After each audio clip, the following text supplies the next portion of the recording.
I would love to introduce to you all then Samara Abdel, if I said that right. I hope I did.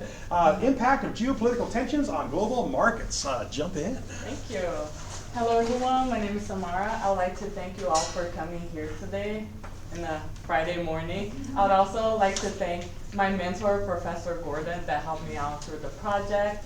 So let's get started. So my project is about the impact of geopolitical tensions on global markets, and I'm going to be focusing on the Ukraine-Russian war. So why did I choose this topic? Because it really highlights how interconnected our economies are. Conflict that happened in Europe actually had impact across the globe in many nations. Okay.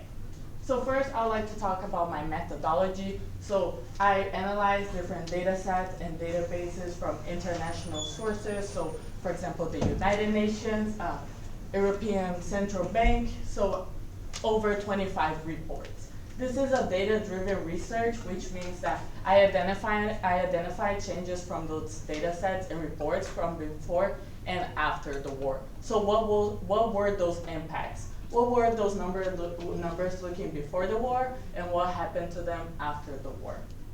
So we have a measurable comparison.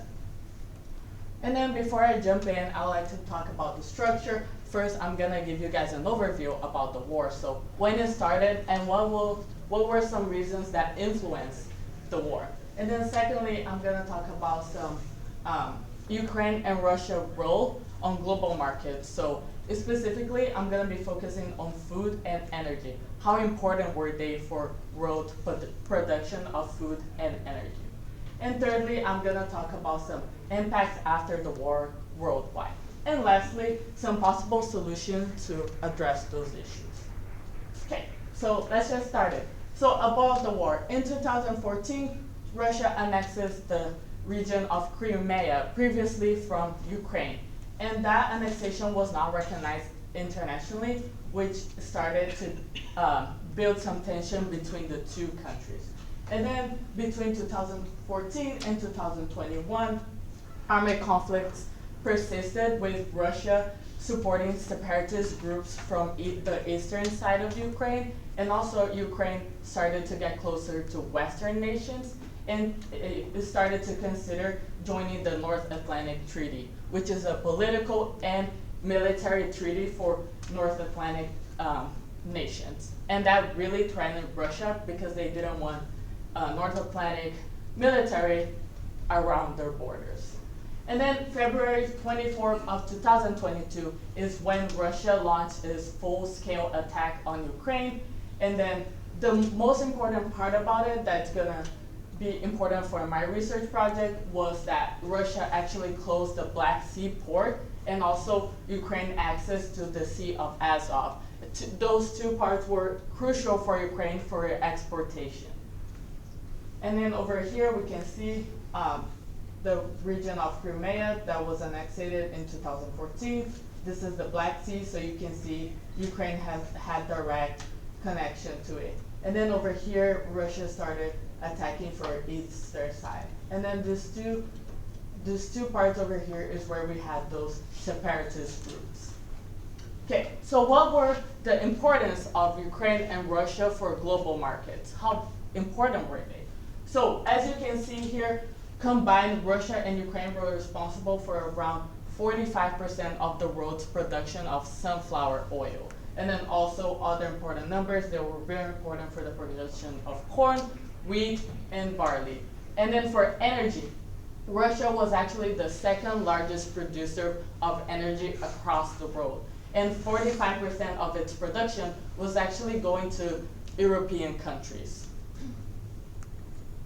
And then the food impacts, we can see European Union in March of 2023 had a surge of almost 20% on its inflation rates. And then also the US had direct impacts. In 2022, it had an inflation rate on grocery prices of 10%. So groceries surged 10% in 2022 in the US. We can see that the war happened between Ukraine and Russia, but even the US was deeply affected by it. And then also within a couple weeks from the war, wheat prices surged 60%. So bread got really expensive across the world. And then we can also see shortages. So I brought the region, the country of Somalia. In between April and June, just 2 months in 2023, 6.6 million of its population were under severe food insecurity, which means they did not have access to basic needs or did not have access to food. And we can see over here, over 60% of Somalia's population were under high levels of food insecurity. Way higher than the other years, as we can see. Okay, and then here we have a map of the world, how it impacted different countries. We can see that most countries impacted were in Africa, for example, Afghanistan, Yemen, and Somalia that I mentioned. But we can see over here in South America, countries like Venezuela and Colombia were also impacted by the war, all across the globe, but they were also impacted by it. Okay, so the energy impacts, I'm gonna be focusing mostly on European countries because they were the most impacted. As I mentioned, Russia supplied 45% of its production going straight to European countries. So for example, we have Germany in August of 2022.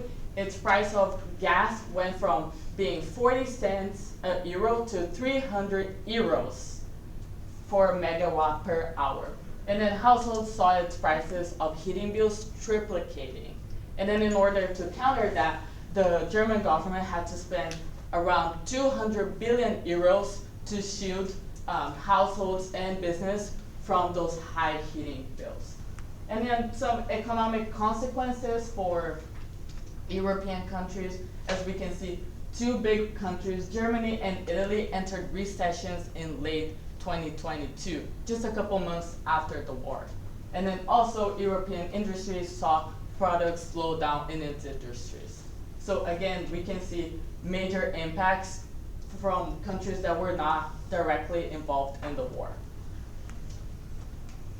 Okay, so now I want to talk about some macro and microeconomic impacts. We can see that due to the food and energy disruptions, there was an increase of global inflation by 1.3%. So the whole world saw an impact by the war. And then also, because of the high inflation rates, central banks had to increase the interest rates, which means it became more expensive worldwide to borrow money. So it became more expensive to borrow money for credit cards, auto loans, student loans, all of that. And then over here we can see, this is a database for the United States. We can see over here in 2022 how the inflation skyrocketed compared to other years. We can see that the most impacted areas were services and energy. Okay, so what are some possible solutions for it?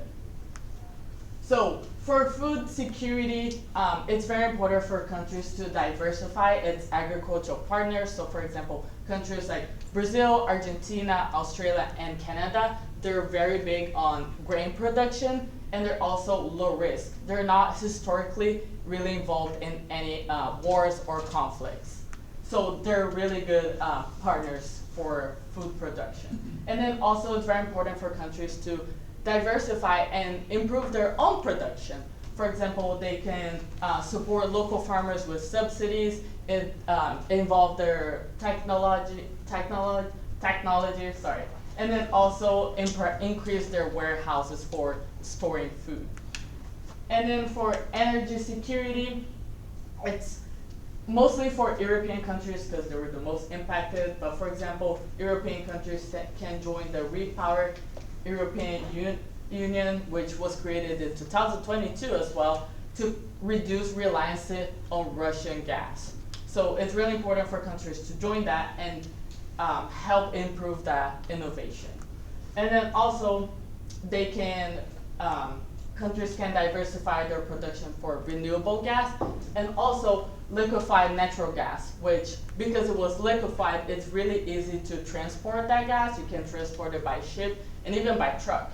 And then also, it's really easy to store that gas because it was liquefied. Yeah. So for international cooperation, for example, for countries like Somalia that were deeply impacted, they could join the African Continental Free Trade Area in order to grow agricultural development, and then also they collaborate with the World Bank for emergency aids. Because they were deeply impacted, it's very important for them to seek the World Bank or international entities.